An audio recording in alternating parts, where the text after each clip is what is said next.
Listo. Buenas noches, mi nombre es Omar Ortiz y les doy la bienvenida a este episodio especial en nuestro programa El Camino Olvidado, en memoria a don Arturo Salazar Larraín. Hoy tenemos como invitados especiales al profesor Martín Portillo Contreras, quien es docente, investigador y articulista, ex catedrático de la Facultad de Derecho y Ciencias Políticas de la Universidad Nacional Mayor de San Marcos, fundador y ex director del Centro de Ilustración Republicana, CIR, director del Círculo de Estudios Ludwig von Mises de Perú. Publica artículos regularmente en la web República Liberal y ex articulista del Diario Expreso de Lima, Perú. Organizador, difusor y ponente de las ideas de la libertad con el apoyo de Atlas Network, FIT en español, Ayer Bastiat Society, FNF Países Andinos, entre otras. El magíster Fabio León Leca estudió Derecho y Ciencias Políticas en la Universidad Nacional Mayor de San Marcos, con maestría en la especialidad de Derecho Empresarial y Economía y Ciencias Políticas en la Escuela de Economía y Administración de Empresas SAD, Buenos Aires, Argentina.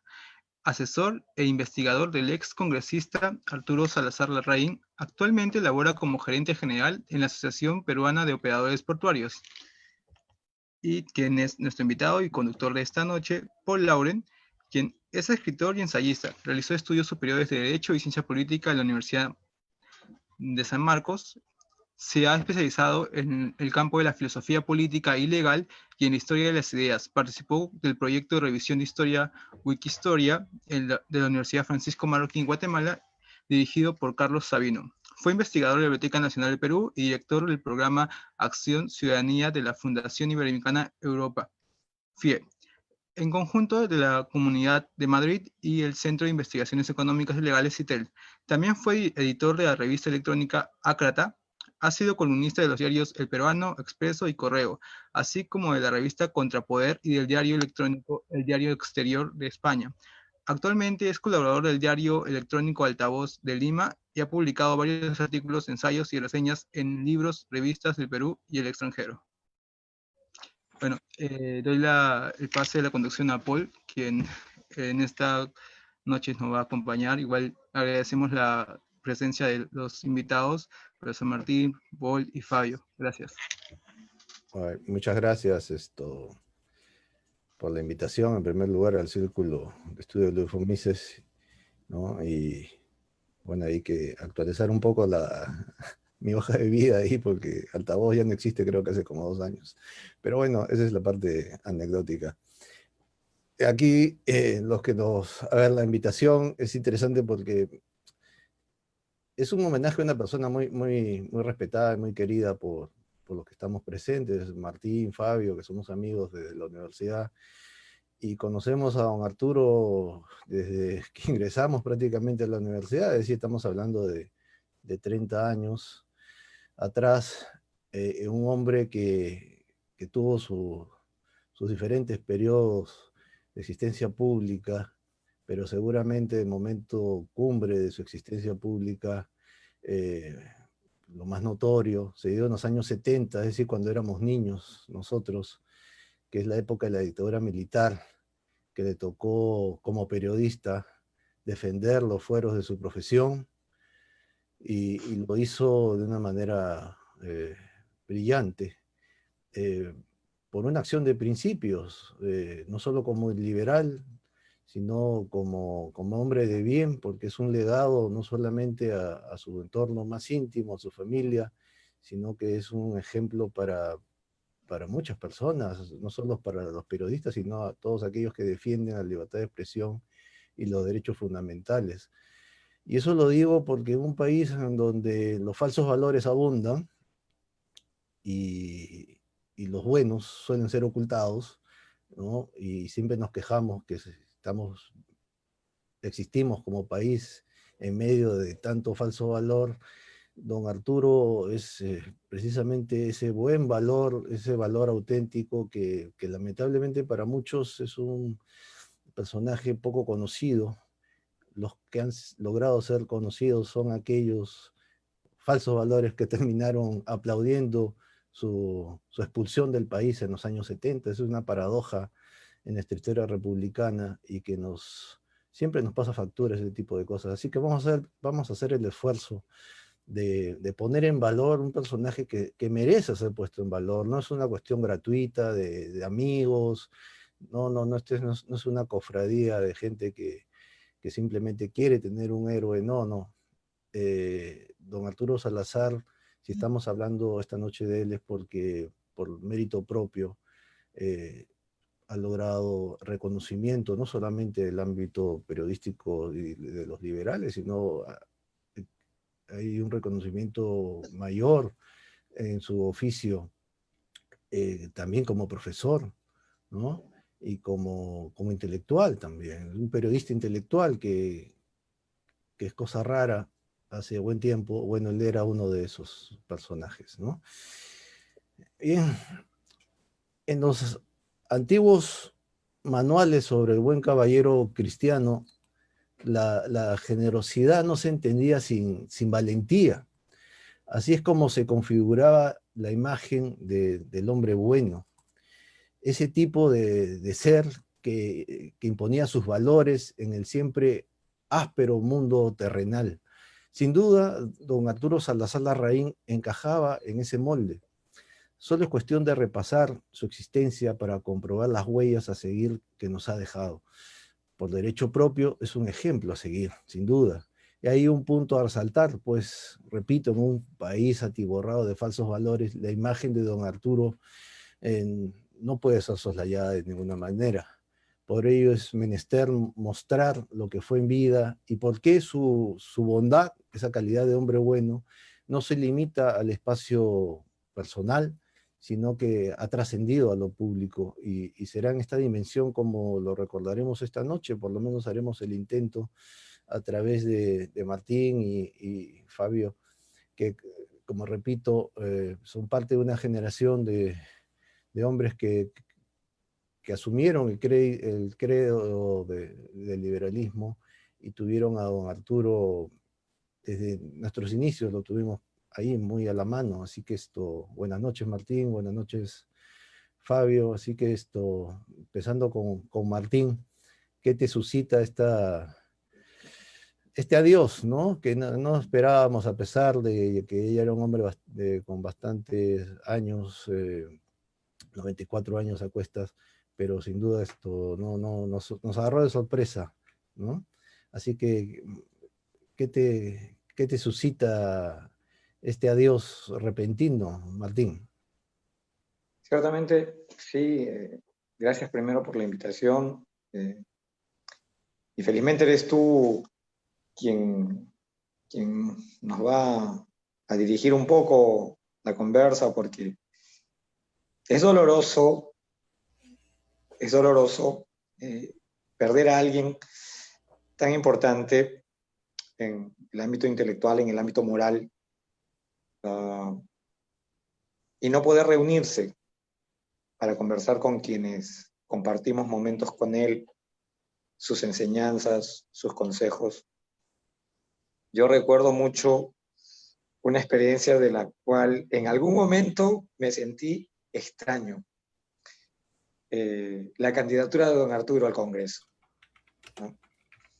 Yo, muchacho, no inocente, sino inexperto, ¿no? Siempre había visto carteles y publicidad, pues, en la prensa, en la televisión, en la radio, pero nunca una carta personal firmada.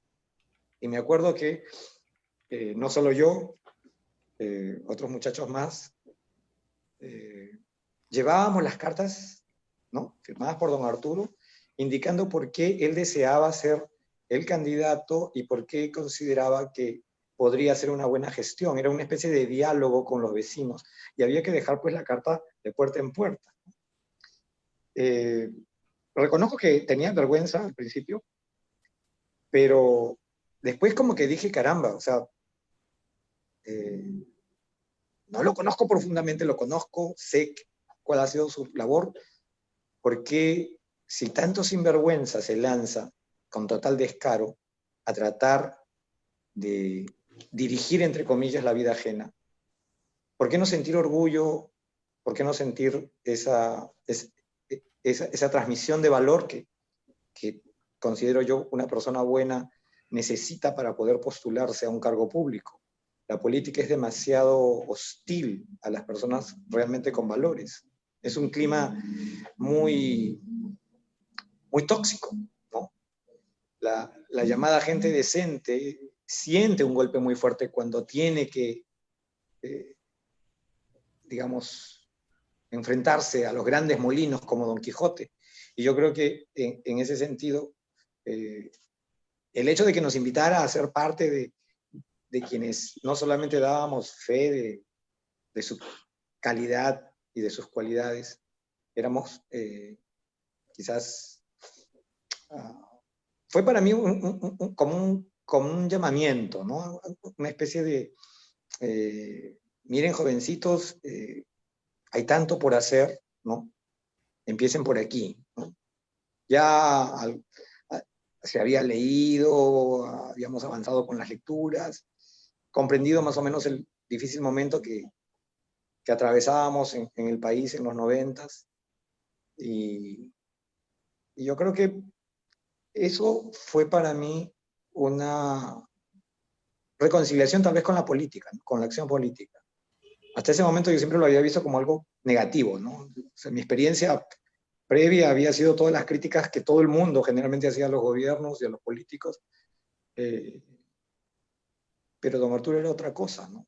Uno que tenía cierta cercanía con él o que de lejos podía conocer su trayectoria, sabía que él no estaba en ese mismo lote.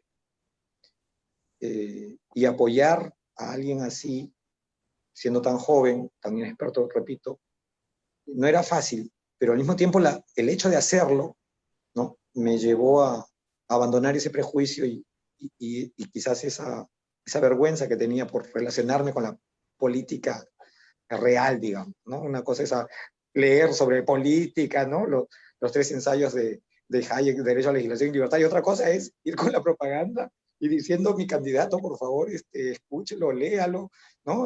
Reflexione, ¿no? Revise la historia y mire quién es realmente este señor. Sí, mira, me has hecho acordar, porque yo me había olvidado ese punto. Como yo suelo tener un desprecio muy grande por la acción política, pero yo participé en esa campaña del año 95, ¿no? Con Fabio y otros amigos, porque hubo otras personas, y obviamente, y es la única vez que yo apoyé a alguien así, en general, nunca apoyaba a nadie, como bien saben, pero me había olvidado de eso, Martín, mira, a la verdad había estado pensando otras cosas, y me acuerdo que el año 95, teníamos 22, 23 años, yo participé de eso y sin ningún por qué, ni pero, ni nada. O sea, era don Arturo. Así de simple. Entonces, no había ahí discusión alguna y no era una orden ni nada, era simplemente reconocer que podía llegar un buen hombre a la instancia donde suelen llegar los peores. Y esos peores son los que dan las normas. Entonces, iba a ser la excepción a la regla y al final terminó siendo eso, un hombre extraño dentro de tanto lobo, ¿no? Tanto personaje como lo tenemos hasta hoy en día y quizás a mayor nivel, ¿no? Gente de dudoso proceder. En cambio, don Arturo tenía toda una trayectoria, ya lograda a los años, ya era un hombre bastante mayor también, y me has hecho recordar eso. Yo apoyé al único personaje que yo apoyaba en política ha sido don Arturo. Y sin buscar nada a cambio ni nada, o sea, es por un apoyo puramente de principio, de afecto y de reconocer a una persona que uno admiró, o sea, repito, siempre en la medida en que sabía quién era él desde chico, ¿no? Y otro punto es que nosotros veníamos de San Marcos, o sea, no teníamos una relación amical, familiar, ni nada, o sea, nuestra cercanía fue puramente intelectual.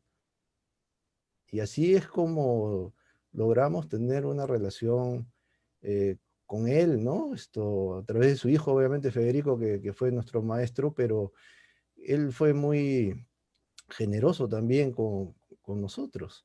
Por eso fue una participación en política de mi parte, la única que he tenido, y no me arrepiento. Mayormente la gente suele arrepentirse de sus participaciones políticas, pero en mi caso lo volvería a hacer, ¿no? Solo con él, ¿no?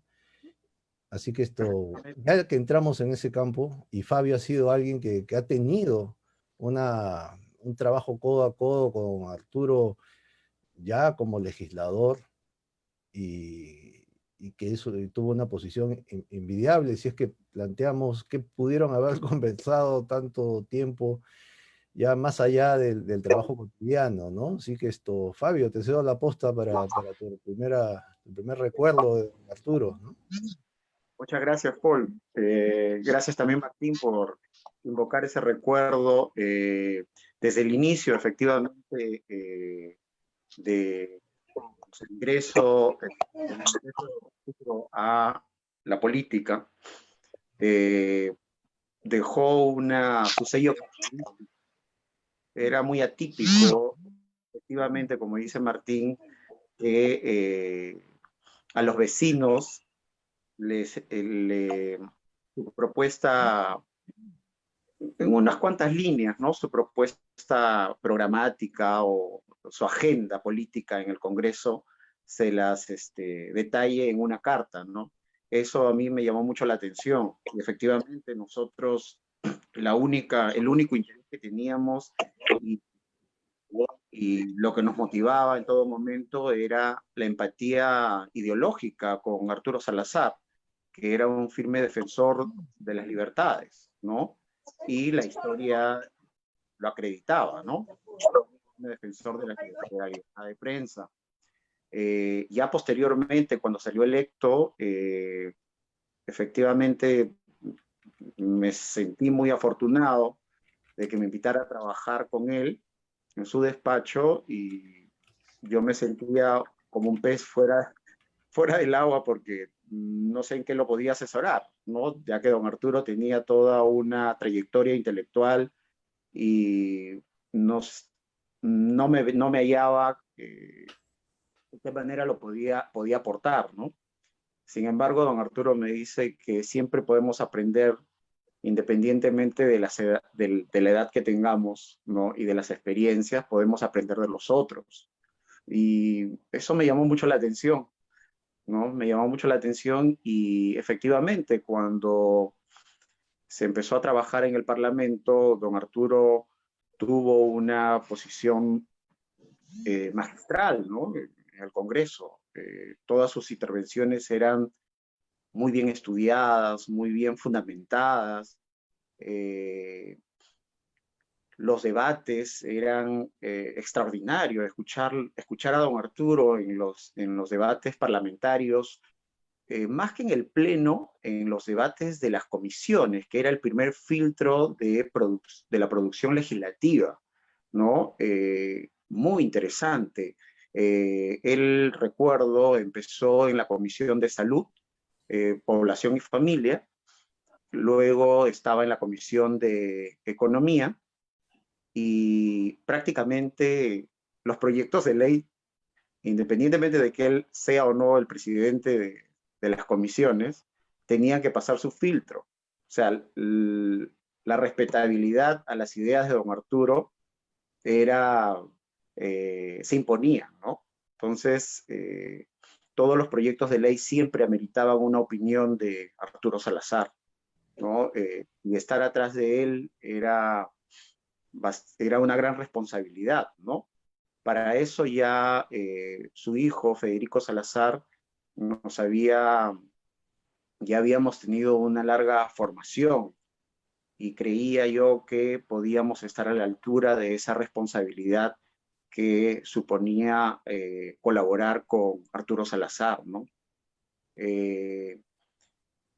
Don Arturo tiene muchas facetas, ¿no? Efectivamente es un periodista que llegó al Congreso, ¿no? Es un académico y un firme defensor de las libertades, ¿no? Pero lo más interesante en don Arturo es su incomparable calidad humana, ¿no? Yo le tengo mucha gratitud por la oportunidad que me dio para conocerlo un poco más de cerca, y explorar el mundo de la política, ¿no? Conocer el monstruo que es el Congreso de la República. ¿no? Esas serían mis primeras impresiones, Paul. Me emociona bastante de que podamos compartir. Efectivamente han pasado 30 años y ha pasado el tiempo rápido. Su muerte ha sido tan intempestiva, pero creo que es muy importante que rescatemos toda la labor intelectual que significa y que representa Arturo Salazar Larraín, y que va a servir como un gran referente para las futuras generaciones. Su labor académica es prolífica. Justo he estado revisando documentos inéditos que no se conocen, que él los compartía conmigo, y la claridad conceptual que desde el inicio en el Parlamento, cuando hizo su primer balance, y que lo expuso a través de una columna en el diario Expreso titulada Un periodista en el Congreso, es impresionante. Eran, si no me equivoco, en 2 entregas, ¿no? Todos los jueves salía, y ponía de relieve los problemas que ya él sabía que existían en el Congreso de la República, ¿no? Y principalmente, y con esto quiero terminar esta primera intervención, el rol de la ley y la función del legislador, ¿no? Para don Arturo, al igual que todos los liberales, en la línea de Friedrich Hayek, lo más importante de la ley, de la idea de la ley, es el sentido material, no tanto la parte formal, ¿no? Eso en todo caso es accesorio, ¿no?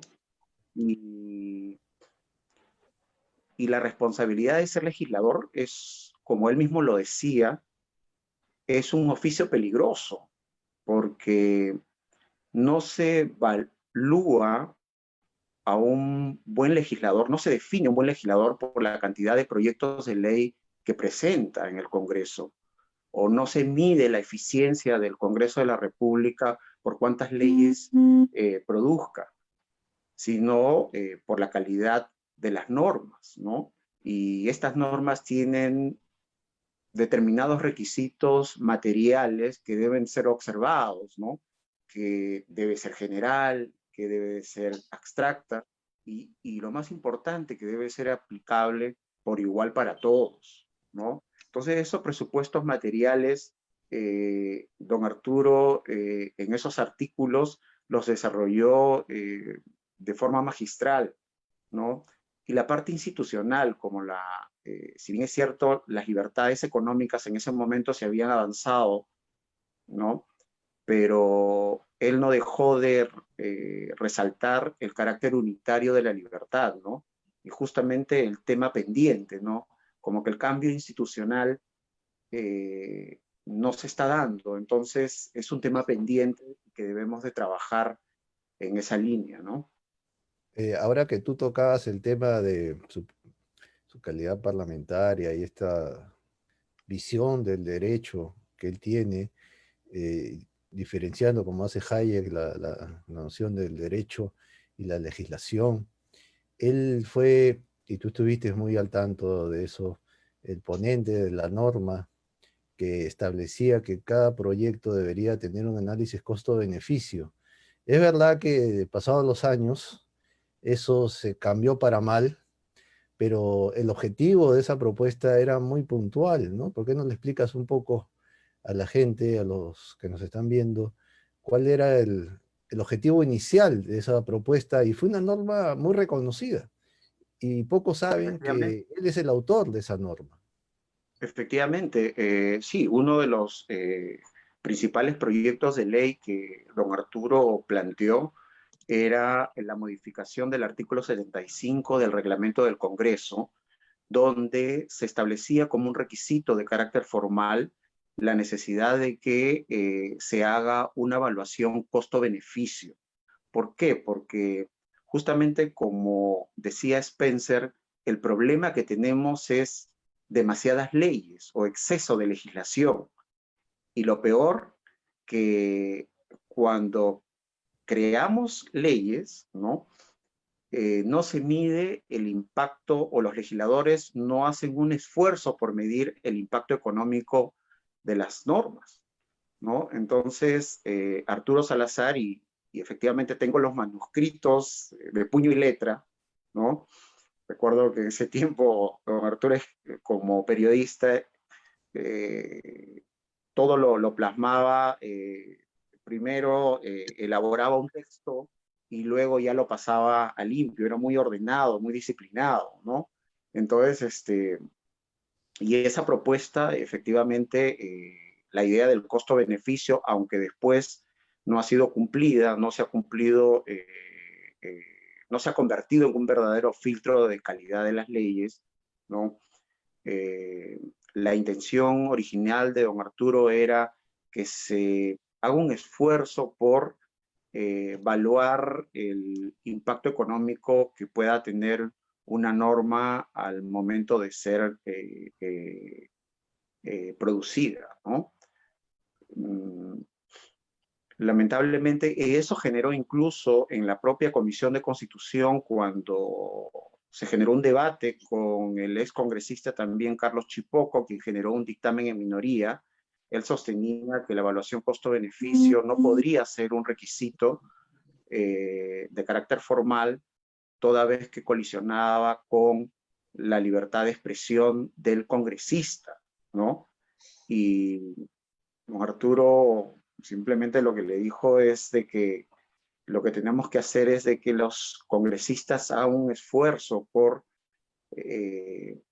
determinar ex ante cuál va a ser el impacto que pueda tener en tal o cual grupo o sector económico al momento de plantear una norma, ¿no? Al final el proyecto prosperó y se consagró en una modificación reglamentaria, ¿no? Muy interesante, ¿no? Porque poco se conoce de eso. Y bueno, la intención era que las decisiones en el Poder Legislativo tuvieran, o sea, los proyectos de ley básicamente, tuvieran un viso de racionalidad. Y, y bueno, sabemos que eso es bien difícil, pero por lo menos durante un tiempo sí se dio ese tipo de situaciones, por lo menos se forzó a una generación de congresistas a intentar explicar cuál era el costo de su proyecto, ¿no? Y era muy, muy interesante. Y ahora también es interesante después cómo se desfiguró esa figura, ¿no? Valga la redundancia, pero o esa norma, pero queda ahí, ya será para algún otro momento tratar de escudriñarlo, ¿no?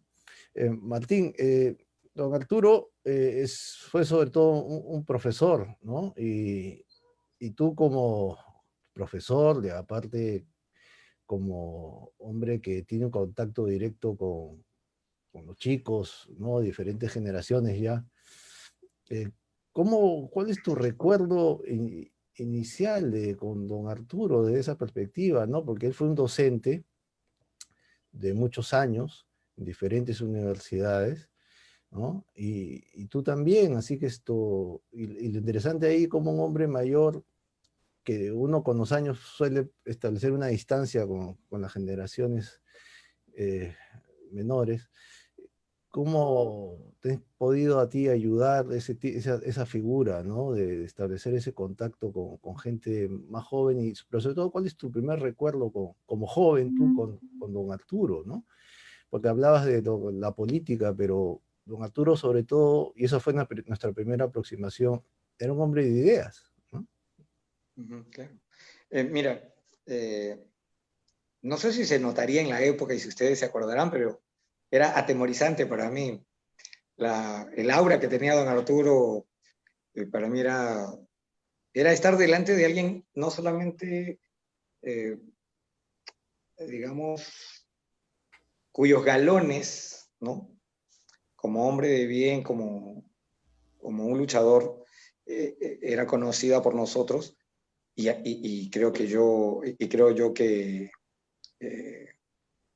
admirada, sino que al mismo tiempo había como que, caramba, delante de quién estoy, ¿no? Pero su actitud era tan, no sé, tan afable, no te hacía sentir mal, te hacía sentir acogido.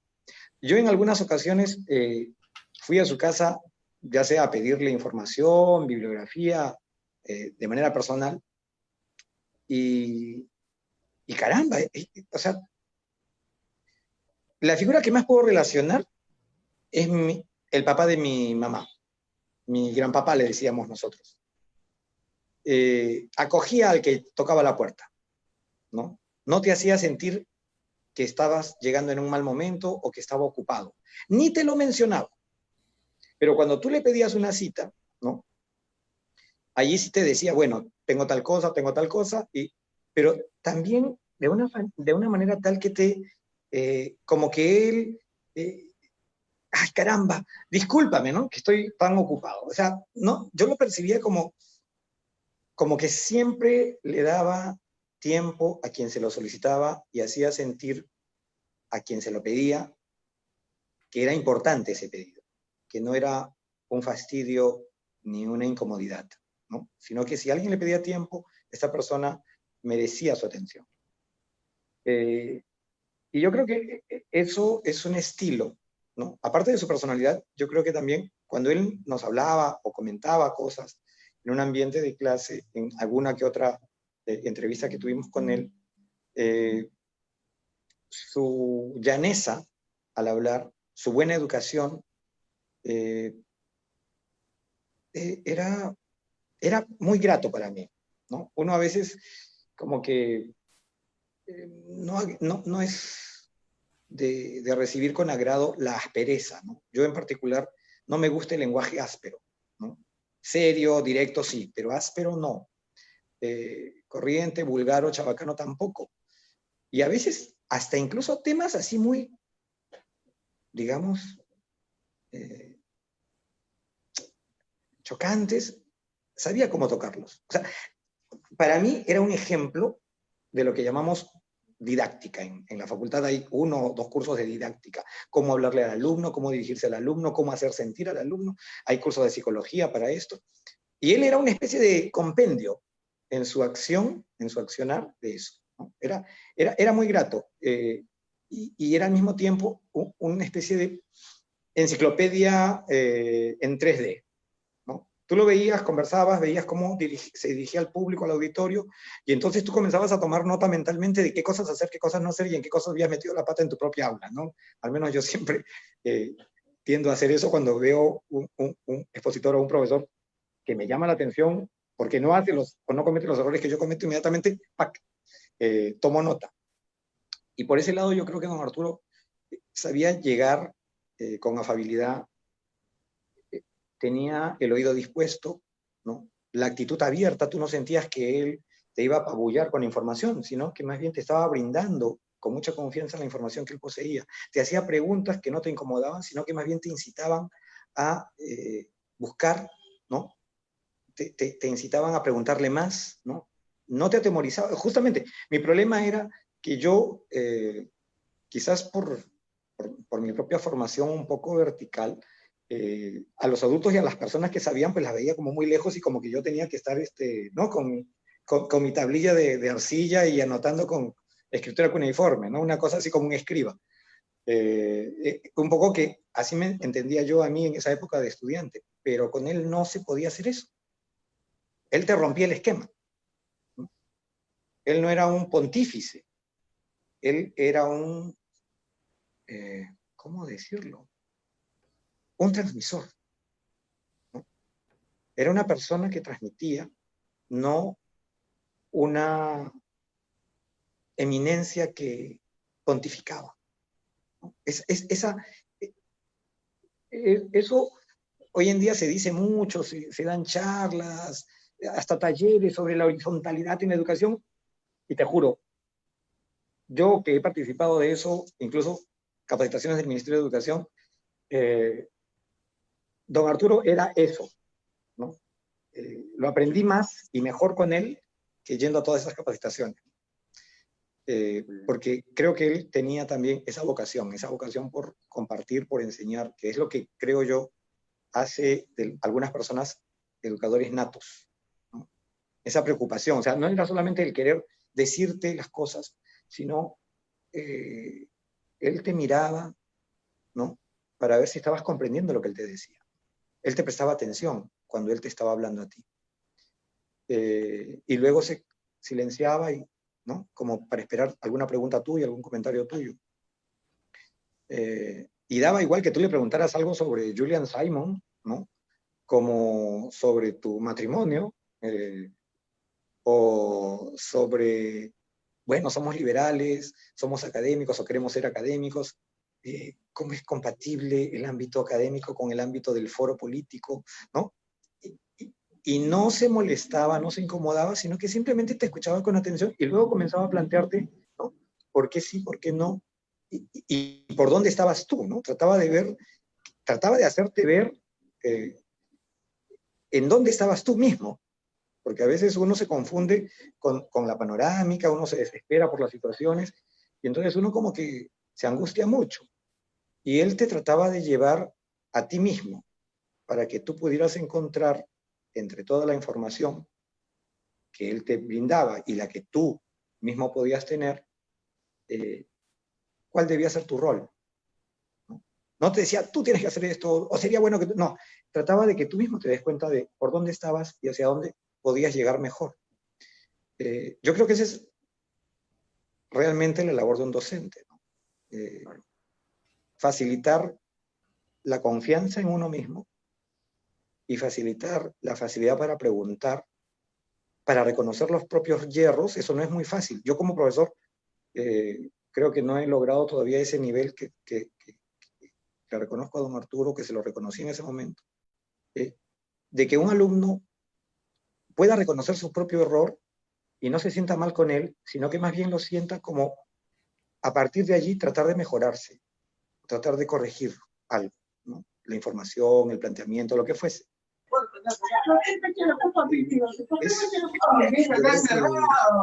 Muy, muy importante ese aspecto de la experiencia en una clase con don Arturo o en un ámbito más pequeño de tertulia, pero a él como un disertante.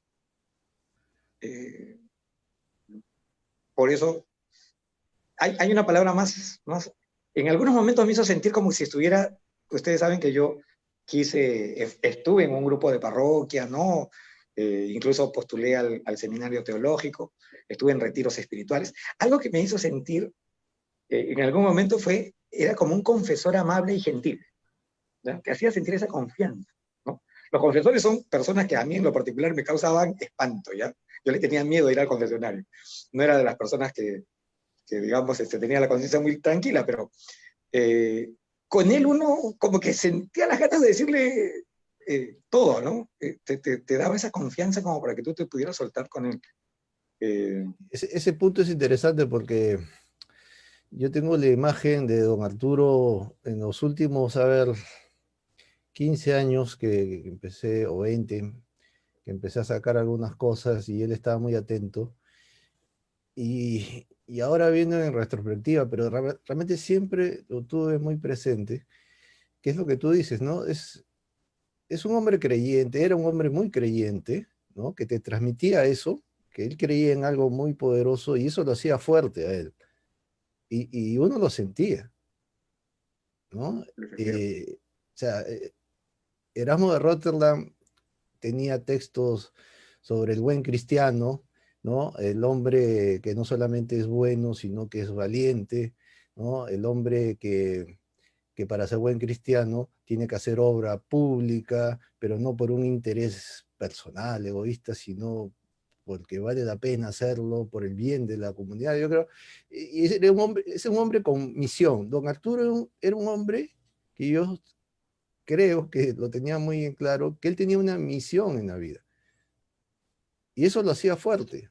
Y eso lo hizo vivir mucho tiempo y soportando la desaparición de seres muy, muy queridos, ¿no? Y lo convirtió en un estoico, pero un hombre muy apegado a la investigación, pero no una investigación encerrado, encapsulado, sino que le interesaba qué es lo que ocurría afuera. Por eso su interés por la demografía, por ejemplo, ¿no? Claro. Una de las cosas más interesantes, y Martín, tú mencionaste a Julian Simon. Yo conocí de Julian Simon leyendo a Hayek. Entonces, una vez conversando con Arturo, él me decía que, y Fabio lo conoce muy bien, que don Arturo se carteaba en los 80, fines de los 80, creo, con Julian Simon. Y esa Sí, pero comunicación se pierde cuando Simon fallece, ¿verdad? Que era candidato, fue candidato al premio Nobel, incluso Simon, ¿no? No, Fabio. Paul, sí, sí, efectivamente, y creo se publica en el libro La Mentira sobre la población de autoría de don Antes. Arturo, eh, esa carta, una de las cartas, ¿no? Ya, de Julian Simon. Pero no quería pasar desapercibido el perfil de docente de don Arturo, también incluso no solo en las aulas universitarias, sino también en el propio Congreso, ¿ya? Recuerdo, por ejemplo, un debate parlamentario en relación a las cuotas de participación de la mujer. En la Comisión de la Mujer estaba con otros congresistas o similares, estaba Beatriz Merino, estaba Lourdes Flores, y expuso en ese momento Violeta Bermúdez de la organización Manuela Ramos. Y don Arturo, con esa gran capacidad de persuasión y la autoridad moral que lo caracteriza, ¿no? Su capacidad lógica, en relación a la crítica que le hizo a las cuotas de participación de la mujer, fue tan lógica que su auditorio, que eran los demás integrantes, congresistas similares a él, quedaron muy callados, ¿no? Él, recuerdo que dijo que las cuotas de participación de la mujer colisionaban con la libertad de expresión, porque ¿qué pasaría si existiría un partido político que en aras de su libertad de expresión defiende el extremo machismo, ¿no? Podría haber, debería existir en una sociedad libre, en una sociedad democrática, todo tipo de opiniones, ¿no? Y nadie debe ser perseguido por sus ideas. Obligar a que ese partido que defiende el extremo machismo incorpore cuotas de participación de la mujer es desnaturalizar su sentido original, ¿no? Y eso generó un silencio sepulcral, no solamente a la invitada, recuerdo de la organización Manuela Ramos, sino también de los demás congresistas, ¿no? Entonces, esa capacidad de docencia y lógica para argumentar, ¿no? Era destacable en Arturo Salazar, ¿no? Era efectivamente docente donde iba, ¿no? En cualquier escenario, ¿no? Y en el Congreso lo demostró, ¿no? Es interesante porque eso nos indica que estuvimos alrededor de una persona que tenía las cosas bastante claras en diferentes aspectos, ¿no? Y las tenía claras porque no es que fuera un iluminado, sino que era un tipo estudioso, un investigador, y como tú, Fabio, lo señalaste hace un rato, era un tipo que se preparaba para cada aventura de proyecto de ley o cuestiones parecidas dentro del Congreso, ¿no? Y eso lo aprendió de la gente que le tocó en la vida compartir espacio. A ver, nosotros siempre escuchamos a don Arturo con gran cariño recordar su vida cercana con Jorge Basadre. Poca gente sabe que la edición de los años 60 de Jorge Basadre, que es la definitiva de su historia del Perú, Historia de la República del Perú, que es un libro sumamente importante en líneas generales, salió gracias a los buenos oficios de don Arturo para que ese libro que estaba ahí en un rincón de la oficina de Basadre pudiera salir a la luz. Y él consiguió el financiamiento para esa edición. Y todo el Perú se benefició de eso. Eso es algo que poco se conoce. Otra cosa que que poco se conoce de don Arturo es, repito, su interés por la demografía. Es verdad, sacó este libro, la mentira sobre...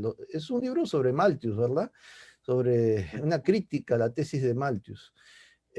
Yo creo que ese libro debería volver a salir, ¿no?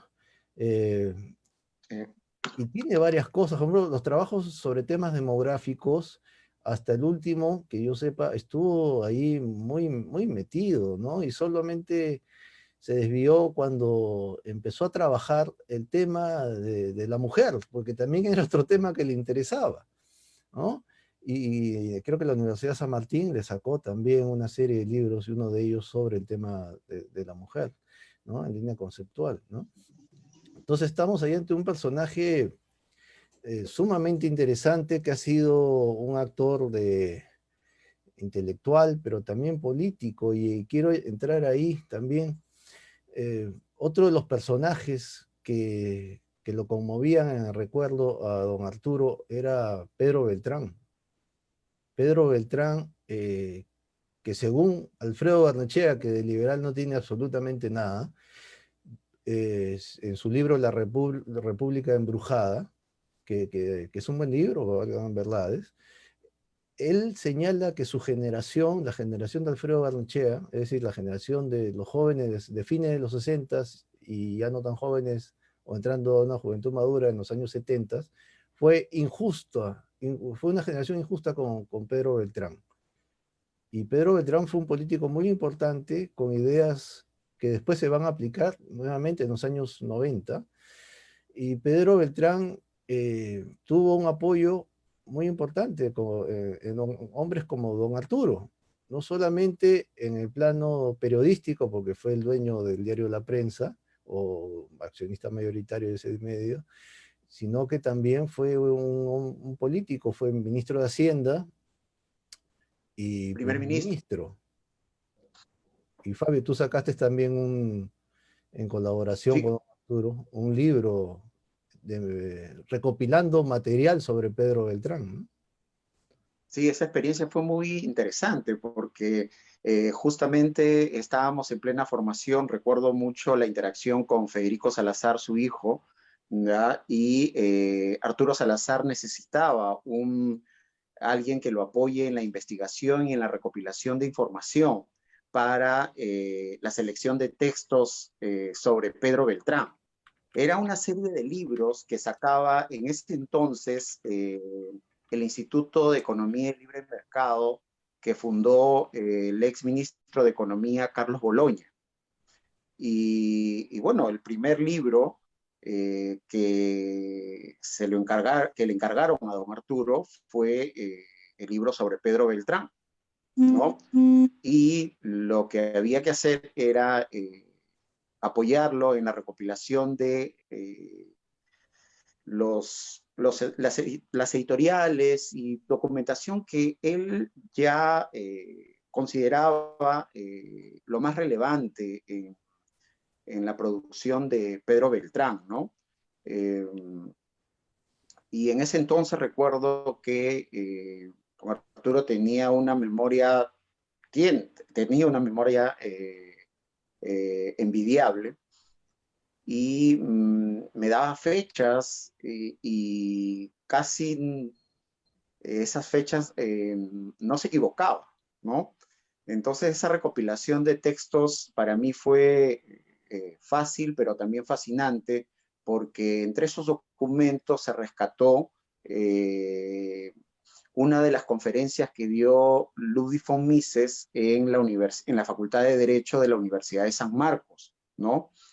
Que creo que eran planes para la unificación económica, me parece, si mal no recuerdo el título. Eh, y fue el primer rastro que tuvimos respecto de esa conferencia, ¿no? Pedro Beltrán fue el gestor como en ese entonces también era presidente del Banco Central de Reserva, y trajo a Ludwig von Mises a dar un ciclo de conferencias. Después su esposa, la esposa de Ludwig von Mises, en la autobiografía señaló que Pedro Beltrán le sacó el jugo a Ludwig von Mises en su estadía en el Perú, ¿no? Tuvo muchas conferencias, reuniones con empresarios, ¿no? Y cenas, y realmente en todo momento Louis von Mises exponía sus ideas con toda la libertad, ¿no? que se requiere, ¿no? Que se requería en ese momento. Y a mí me pareció fascinante encontrarme con esos textos, ¿no? ¿Ya? Esas editoriales también que publicaban en ese momento, también encontré muchos artículos de lo que después se llamó los jóvenes turcos, ¿no? Entonces, me pareció muy fascinante, interesante esa colaboración, ¿no? Y bueno, Pedro Beltrán, efectivamente, don Arturo le tiene una gran gratitud, ¿no? Fue su secretario personal y por eso esta recopilación de textos fue un testimonio, ¿no?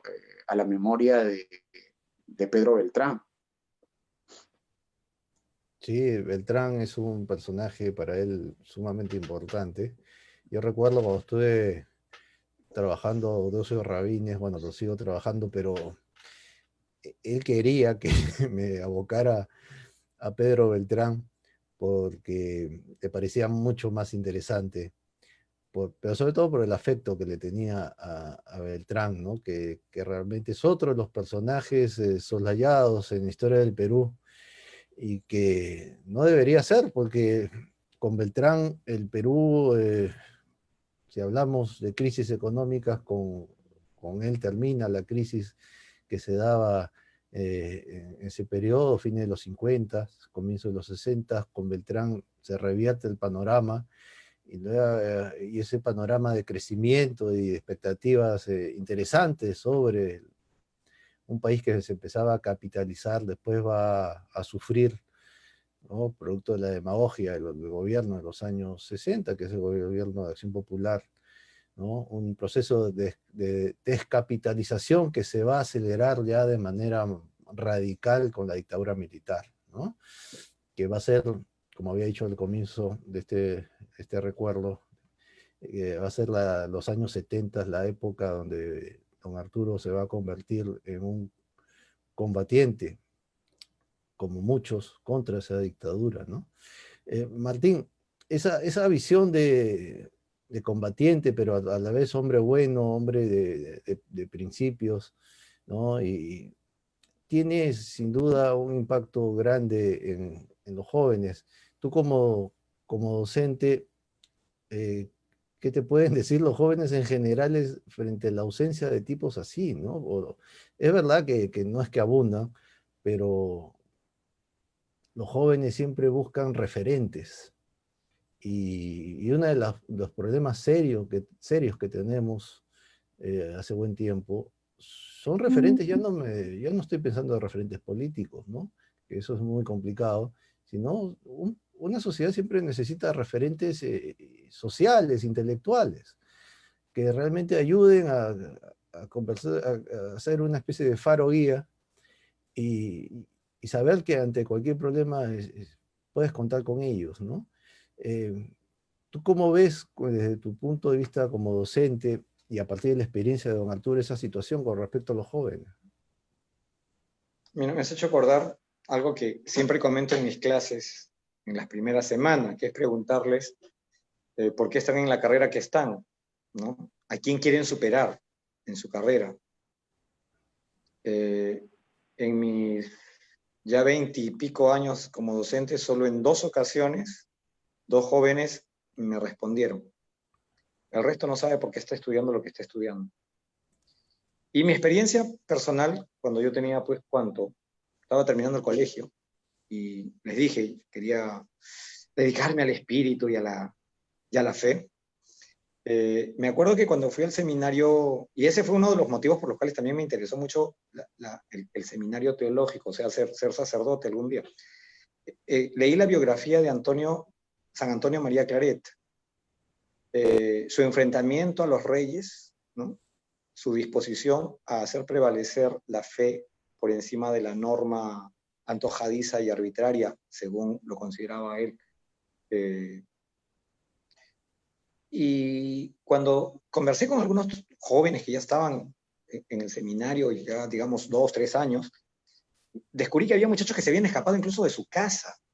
Yo no sabía que había gente que se escapa de su casa porque su papá les impiden ser curas, ¿no? O estudiar para ser sacerdotes. Pero sí había casos. Estoy hablando de los años 80, 90. Eso me llamó mucho la atención. Y cuando les pregunté por qué, me dijeron porque ellos querían, en algún caso, tenían en su mente, ¿no?, a algún personaje de la fe, de la iglesia, que ellos querían imitar, que ellos querían seguir y en algún caso tratar de parecerse, ¿no? Ahí entendí yo qué cosa es vocación, ¿no? No necesito yo ningún seminario ni tontera. Vocación es, te gusta algo, pero tú tienes un referente en ese algo que te gusta y tú quieres superar. Y yo decía, si alguien quiere seguir química, debe pensar en María Curie, ¿no?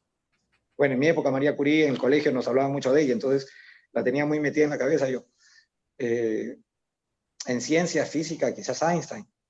Pero encontrar hoy en día jóvenes que no tienen referentes y que ni siquiera tienen referentes nacionales, porque a mí me tocó, en suerte buena o mala, estudiar en los 80s, todavía la herencia del gobierno militar. En primaria todavía lo hice bajo la dictadura de Morales Bermúdez. Estaba pues Francisco Pizarro, Tupac Amaru II, Bolognesi, Grau, ¿no? Entonces esos eran nuestros referentes, nuestros héroes, nuestros paradigmas. Como yo me dediqué a profesor de historia, me di cuenta de un detalle muy importante. Los griegos siempre tuvieron la Ilíada no como un texto de literatura, sino como un texto en donde se nuclean personajes cuyos valores son el leitmotiv para la educación moral, ¿no?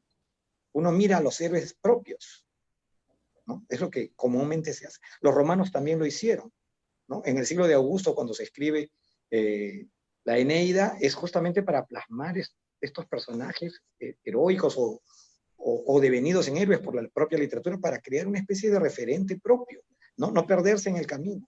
Pero ya la República los tenía, ¿no? Catón, por ejemplo, ya era un personaje bastante emblemático. Algunos de los pequeños dictadores de la República que fueron nombrados y que duraron en el cargo semanas o días por su sacrificio por el bien de la República, del bien de la comunidad, también eran personajes conocidos y rememorados, recordados, ya sea en el foro, en las reuniones por jóvenes y mayores.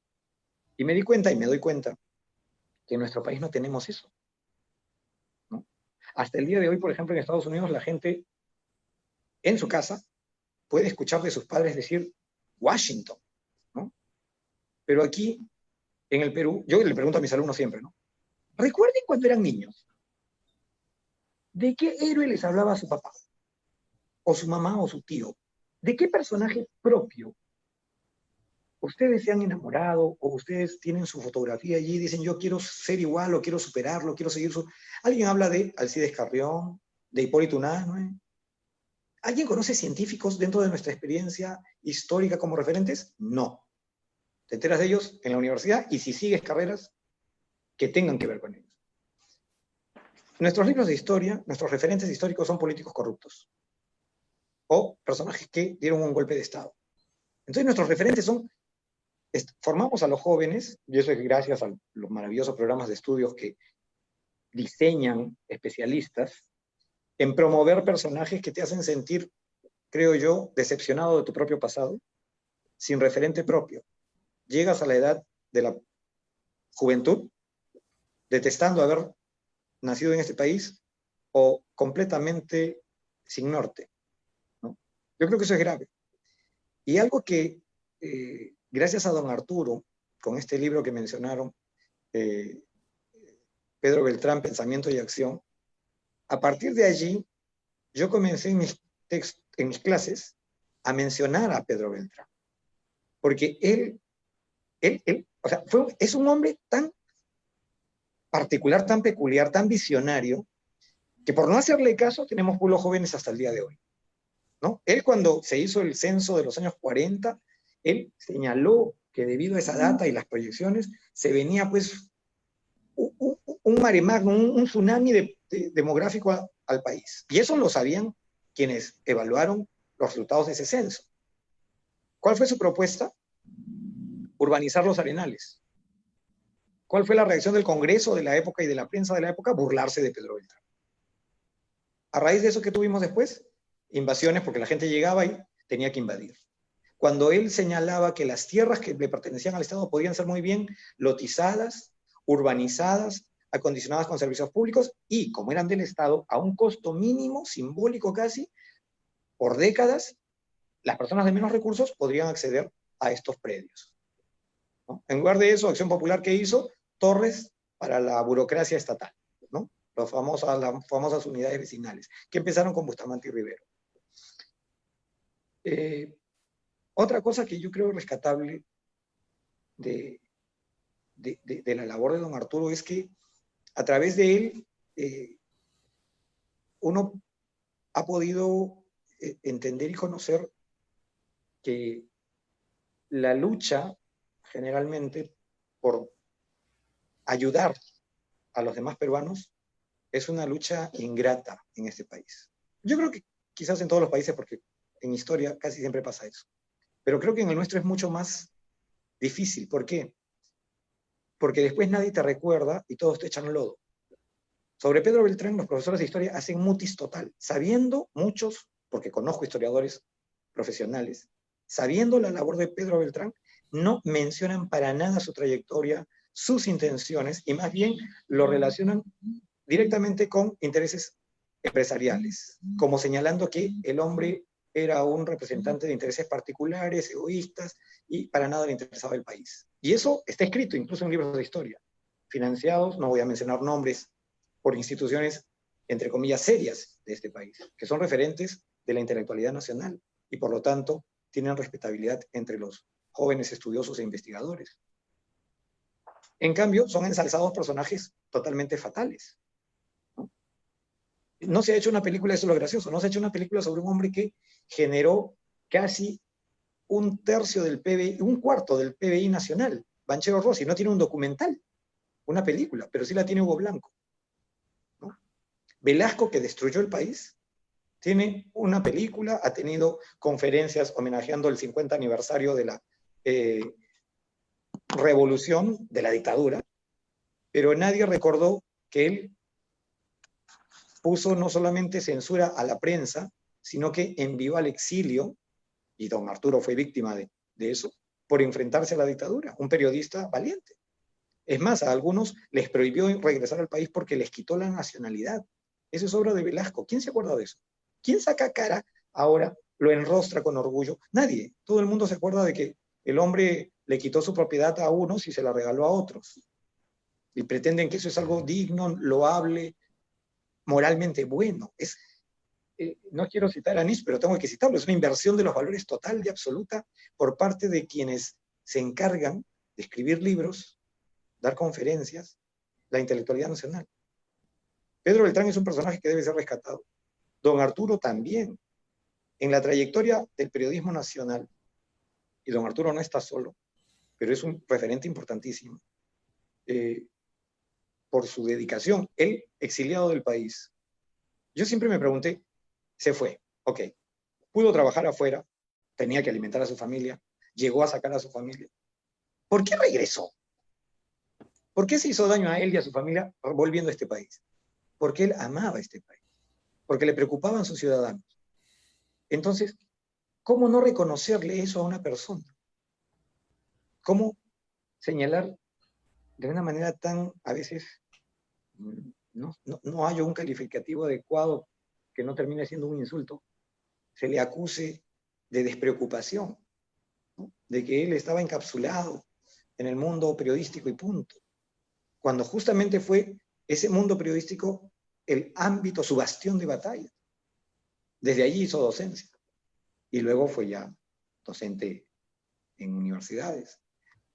Yo creo que es nuestra labor, ¿no? Si no lo hace, y no lo va a hacer, creo yo, el Ministerio de Educación jamás en este país, pero sí tenemos que rescatar a las personas que algo bueno, valioso, han hecho a contrapaso, a contracorriente de los presidentes. Nuestra historia oficial, nuestra historia escolar y universitaria es una historia que sigue el modelo de la historiografía monarquista de la Europa del siglo XVII, XVIII y hasta XIX. La historia de los reyes, la crónica de los reyes. Nosotros hacemos crónica de presidentes. Y para mayor incomprensión de nuestra propia historia, les inferimos, les atribuimos a ellos los cambios, cuando en realidad muchos de los grandes cambios que se han dado en el país, para bien y para mal, han sido producidos no por los presidentes o los dictadores de turno, sino por personas que han tomado una misión como el objetivo de vida y han transformado el país para bien o para mal. Y en este caso quiero señalar que para mal, un personaje que tomó la decisión de dirigirse a sus contemporáneos y dejar una huella para el futuro es José Carlos Mariátegui. Mal que nos pese, pero él lo hizo, ¿no? Lastimosamente, no recordamos a los personajes del otro lado, a aquellos que en lugar de generar enfrentamientos entre la población, generaron más bien oportunidades dentro de la población o expresaron ideas que podrían haber ayudado a la población en ese momento y que yo creo todavía hoy pueden serlo. Y acá quiero hacer un salto, un retroceso a Julian Simon. Si bien yo había sido formado dentro de la doctrina de la Iglesia Católica, ya en la universidad, con la información que además nos llegaba desde la FAO, la UNESCO, la presión demográfica, la escasez de los recursos, yo tenía una postura bastante antipoblación. Me cambió el rollo, las conversas con don Arturo, gracias a Fabio también que me comentaba que estaba don Arturo escribiendo un libro al respecto, y cuando conocí de todo esto, realmente paré la mano, me puse a pensar y dije, incluso me fui hasta las bibliotecas a buscar el famoso libro de Julian Simon, el libro de don Arturo, con Fabio lo compartimos, y claro, me di cuenta que era un error. No podíamos seguir a la China comunista que esterilizaba a las mujeres sin consulta previa después de dar a luz el primer niño, ¿no? Estas esterilizaciones no solamente ocurrían en la China comunista, sino que además se convirtieron en una recomendación de la UNESCO y de otras instituciones financiadas por la ONU. ¿Hasta qué punto entonces las personas se convertían en medios utilizados por decisores políticos del mayor nivel? Dejaban de ser personas. Las personas ya no podían decidir ni siquiera cuántos hijos tener, o si podían o no podían tenerlos, porque se les esterilizaba por default. Yo creo que allí la defensa de la vida, la defensa de los derechos fundamentales de cada persona, están plasmadas en el texto de don Arturo sobre el tema de población. Yo creo que allí, más que una inspiración religiosa, él tiene una auténtica inspiración humanista. El derecho que nos asiste a todos, cada uno de nosotros, a equivocarnos y a acertar, a tener hijos o no tenerlos, ¿no? Sí. Sí, Fabio, te escucho. Sí. Disculpa la interrupción, Martín, pero yo recuerdo haber conversado con don Arturo meses antes, ¿no?, de su fallecimiento, y él me comentaba que venía trabajando dos textos, ¿no? Un texto sobre Pedro Beltrán, ¿no? Que lo tituló El pasado que no ha pasado, ¿ya? Incluso, muy gentilmente, él compartió conmigo su prefacio, ¿no? O lo que iba a ser el prefacio del libro, ¿no? ¿Ya? Y porque lo que yo quería hacer era una recopilación también de los textos más importantes de Arturo Salazar, pero lamentablemente el proyecto quedó trunco. Sin embargo, lo voy a, nuevamente, con la ayuda de ustedes, seguramente, deberíamos de publicar, porque son textos que no han sido publicados, ¿no? Justo lo tengo a la mano, ¿no? ¿Ya? Eso por el lado de Pedro Beltrán. Y por el lado de la parte del análisis demográfico que hacía don Arturo Salazar Larraín, Martín, hizo una proyección sobre la caída de la tasa de crecimiento demográfico impresionante. Si bien es cierto, fue muy optimista, ¿ya? Pero para el tiempo que él hizo esos análisis, proyectó que esta llegaría a una tasa más o menos de 1,4% en el 2015 y una de 1,2% en el 2020. Eso lo hizo en su libro La mentira sobre la población, que fue publicada en 1991, ¿ya? Si bien es cierto, tenemos menos cantidad de habitantes ahora, don Arturo en ese libro hizo un análisis, la tendencia que él estableció en ese libro sí ha sido corroborada, ¿ya? Y don Arturo estaba trabajando también más en este tema. Y seguramente a quien deberíamos preguntar es a Federico, ¿no? Él debe tener más novedades acerca de sus nuevos descubrimientos, ¿no? Porque sé que estaba trabajando más sobre el tema, ¿no? Y sería interesante conversar con Federico en algún momento, ¿no? Claro, es un tema sumamente interesante porque él le aterraba y siempre lo decía que la población en el Perú está envejeciendo a pasos acelerados, ¿no? Y tenemos cada vez menos jóvenes, a pesar que todavía tenemos una reserva, ¿no? Es decir, todavía la cosa no está perdida, pero la tendencia es clara y don Arturo siempre ponía eso a contraluz, ¿no? Hay una tendencia y eso ha sido promovido por políticas públicas. O sea, no es una cuestión del azar y que la sociedad decidió eh, limitarse en el momento de procrear, ¿no? Ha habido toda una campaña de políticas públicas al respecto y ha tenido éxito.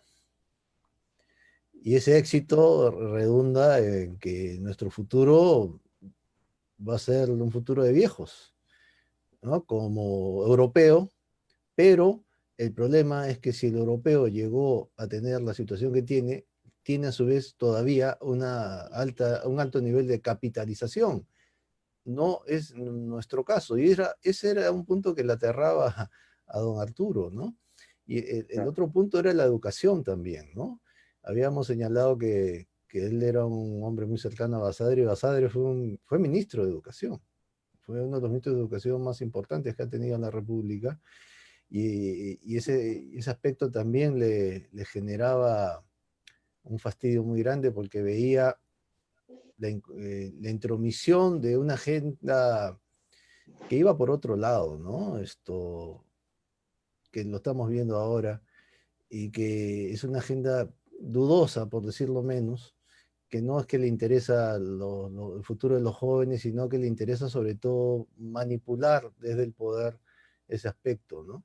Entonces, desde esa perspectiva, ya estando cerca de terminar, aunque todavía tenemos algunos 10 minutos por lo menos, don Arturo es un hombre liberal, es un hombre creyente, pero también es un hombre muy comprometido con su sociedad, con el futuro del país, habíamos dicho, y en este último aspecto de la educación, Martín, don Arturo tiene o tuvo un impacto, un interés muy grande con relación a su relación con el tema en sí mismo, ¿no? No sé, ¿qué opinión tienes tú como educador, como docente? Bueno, yo rescato, como ya te mencioné, su actitud docente, ¿no? Su forma de ser, principalmente. Y su defensa, recuerdo, hubo un gran debate en los 90, cuando se discutía si la educación debía ser considerada un negocio con afán de lucro o no, ¿no? Y una cosa que para una persona decente no es adecuada es la hipocresía. Y entonces, ¿cómo la ley podría obligar a la gente a ser hipócrita, ¿no? Si uno pone un colegio y no va a ganar, no va a obtener ganancias, ¿cómo podría sostener el colegio? ¿Cómo podría crecer el colegio si no hay ganancias? que era lo más lógico, sincerar, porque las ganancias se ocultaban, ¿no? Eso también se lo he escuchado mencionar a otros especialistas de la época, pero yo creo que allí la norma que prohíbe el afán de lucro en el sector educativo genera no solo hipocresía, sino también inmoralidad generalizada. Hace que la gente que no quiere mentir se vea obligada a arreglar, maquillar el balance anual de la institución para cumplir con una norma absurda. Si queremos una educación de calidad, se debe facilitar no solamente que esta pueda ser pagada por quienes desean pagarla y pueden pagarla, sino también se debe facilitar que haya la mayor diversidad de programas o de currículas. Yo creo que allí la defensa de don Arturo por la libertad educativa y por el derecho de los padres a decidir la educación de sus hijos es algo fundamental. Fabio debe haber presenciado las luchas en los pasillos del legislativo al respecto, o quizás bajo líneas en cuanto al tema normativo legal, pero yo creo que la educación paga no debe ser negada a quienes desean y pueden hacerlo. La educación gratuita, subvencionada en realidad, solo debe ser para aquellos que no pueden costear la educación de sus propios hijos. No es moral incentivar el incumplimiento de la norma, ¿no? Es bastante destructor de la respetabilidad de la ley y de la institucionalidad. Yo creo que allí don Arturo era bien claro. Él entendía y comprendía las necesidades, pero también entendía y comprendía la urgencia de rescatar la ética y la moral en el ámbito educativo. Tocando un poco el tema ya de los planes de estudio, recuerdo en algún momento alguna conversa con él en particular. El tema de educación sexual en los 90 se empezó a implementar y causó revuelo también, ¿no? Yo en particular siempre consideraba que ese era un tema familiar, no tanto un tema escolar, ¿no? ¿En qué momento hablar de esos temas? Eso lo deben decidir los padres, no una persona que de repente ni hijos tiene. ¿Y cómo podrías tú ponerte en los distintos escenarios? Lima, Miraflores, Lima, San Juan de Lurigancho, Lima, Caraballo, Lima, provincias, Puno, Yurimaguas, Abancay, Trujillo, Tumbes, son realidades distintas. Las zonas rurales y urbanas de todas ellas son diferentes. Entonces, ¿cómo puedes tú pretender a todos darles una información que de repente ni sus padres manejan o comprenden o aceptan? ¿Cómo generar esta disonancia cognitiva que además se va a convertir en un conflicto familiar? La escuela no puede ser destructora del orden familiar. La escuela debería de cumplir la función de informar, preparar científica y técnicamente a los alumnos, pero no meterse en temas del ámbito moral familiar o incluso religioso. Eso es atentar contra los derechos básicos de las personas. Y yo creo que don Arturo también, en ese sentido, comprendía ese peligro, ¿no? Y advirtió de ese peligro en su momento. El programa educativo no puede ser utilizado con fines de agenda ideológica, política, sembrar en niños que no tienen mayor capacidad de reserva y de respuesta, o de jóvenes, ciertos conceptos, es no solamente grave, sino desestabilizante, ¿no? Y lo vemos hoy en día. Yo creo que la educación es en casa, la instrucción es en el colegio. Y por educación debemos entender los principios y valores. Pueden ser tradicionales, pueden ser liberales, pueden ser vanguardistas, pero eso es única responsabilidad de los padres de familia, ¿no? La familia es la encargada de esos ámbitos. Por ese lado yo pienso que pueden calificar a don Arturo de conservador, quizás por una postura así, pero no lo es una postura de apertura, de respeto, ¿no? Cada cosa en su lugar.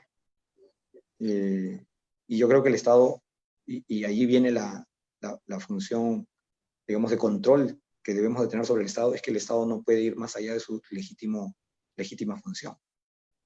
Fabio, tu parecer, ya como para ir terminando, sobre don Arturo, sobre esta instancia, ¿no? Esa preocupación sobre la manipulación del magisterio, que no es de ahora, ¿sabes? Pero como que en los últimos años ya hay un dominio, incluso a nivel de opinión pública, sobre ciertos temas, ¿no? Sexualidad, cómo se debe establecer la relación de lo que antes solamente era patrimonio o esfera o incumbencia familiar, ahora es un tema de Estado, ¿no? Cómo educar a los hijos, ya no es un tema solamente de papá y mamá, sino educar en un sentido mayor, ¿no? La sexualidad, como lo ha establecido Martín, es uno de los temas, ¿no? Y que ahora lo que se venía a venir ya está acá, ¿no? Ya llegó y es un tema incluso mundial, ¿no? ¿Cuál es tu parecer sobre la Sí, posición? efectivamente, don Arturo tenía clara esa idea, así como la religión y el Estado se separó en su momento, en un momento de la historia, eh, la educación y el Estado también tiene que separarse, ¿no? Porque justamente los peligros es que a través del Estado se adoctrine a la gente, ¿no? Eh, eso lo tenía muy claro don Arturo y es lo que hemos visto hace poco, ¿no? En el magisterio, ¿ya? Posiciones ideológicas muy marcadas que están siendo difundidas en los contenidos educativos, ¿no? Entonces, don Arturo, en ese sentido, la parte educativa lo separaba claramente respecto del rol del Estado, ¿no? Para él lo más importante, y esto ya para finalizar, el tema pendiente era la parte institucional, ¿no?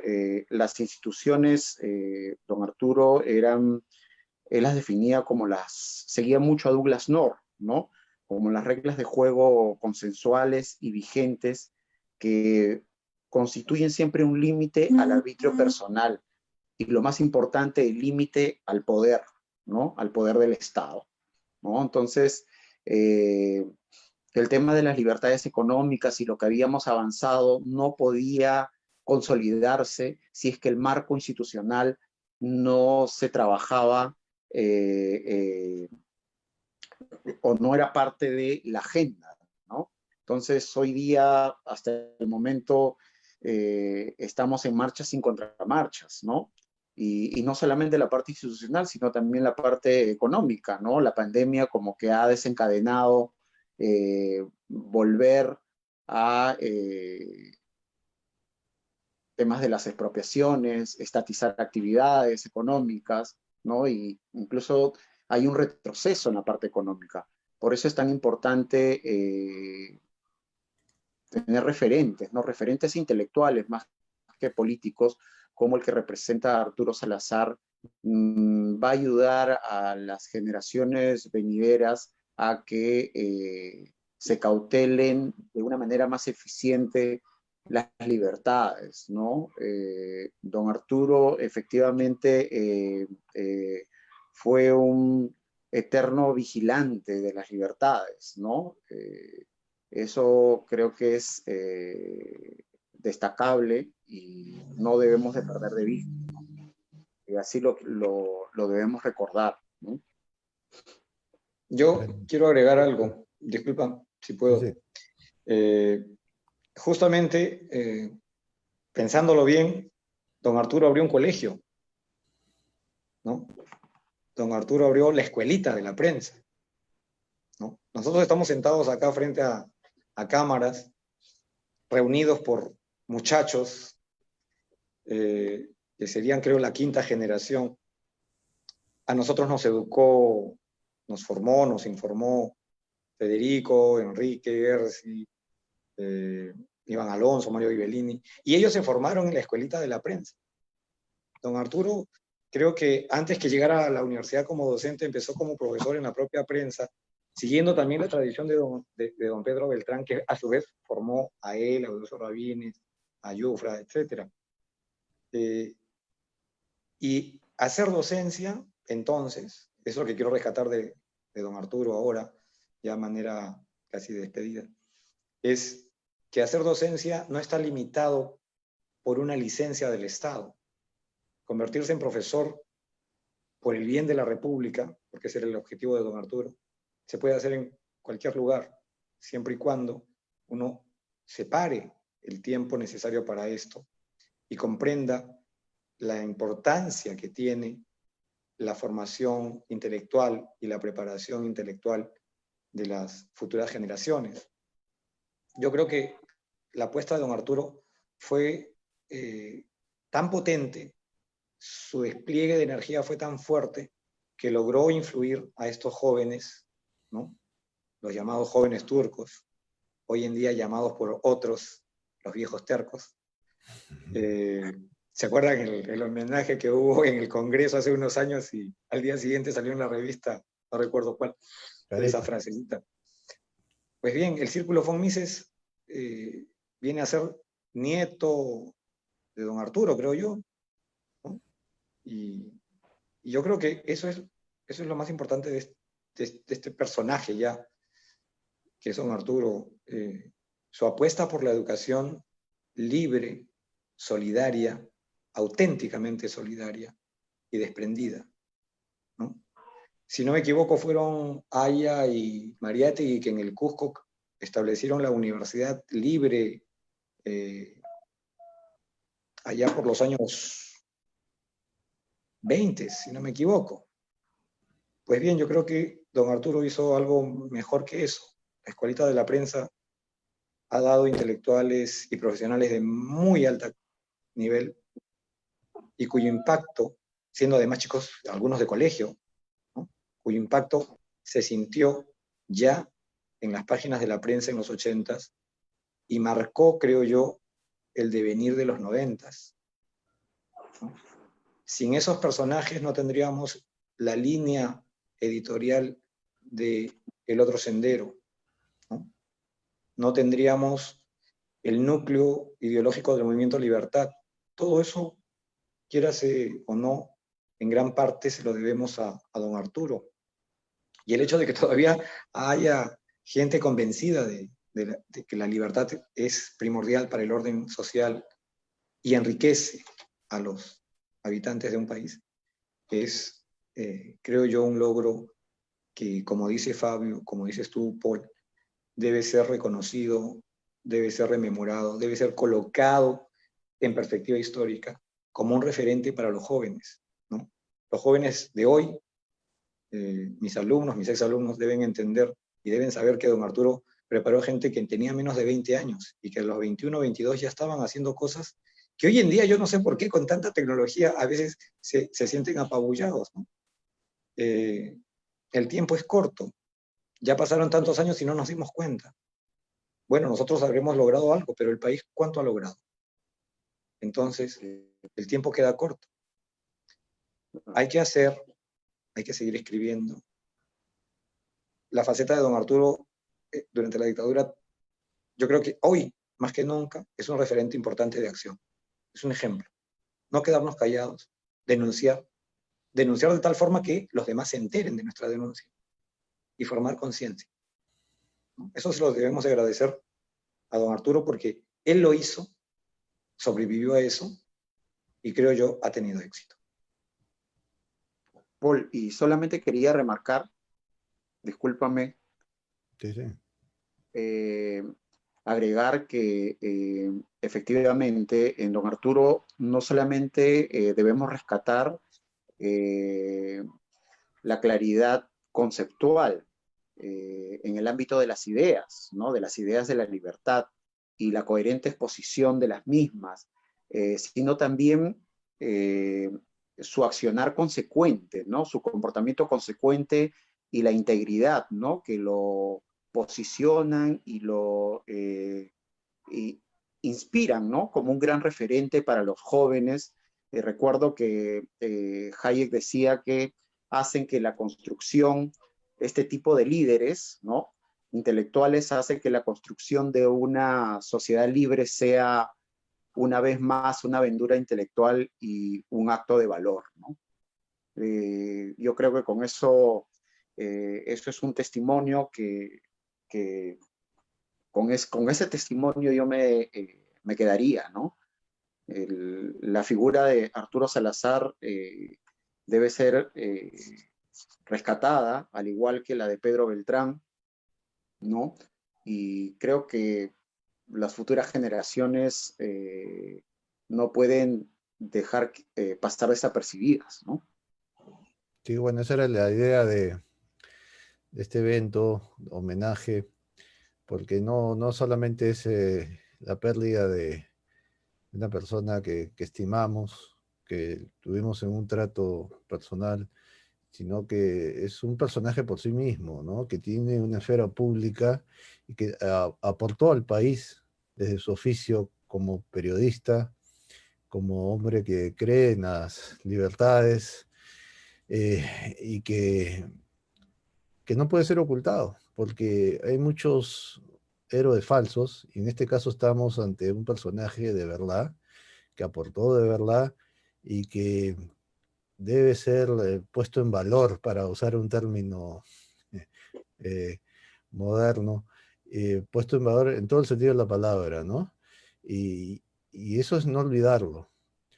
Así que, bueno, sus libros están ahí, sus trabajos están ahí, ya dependerá del esfuerzo, porque esa es la tarea que nos toca, de que esa imagen de don Arturo, que es una imagen real, no una ocurrencia, ¿no? No, sino que es una imagen de décadas lograda a pulso, y que el Perú debería reconocerlo y agradecerle, y la mejor manera es conociéndolo.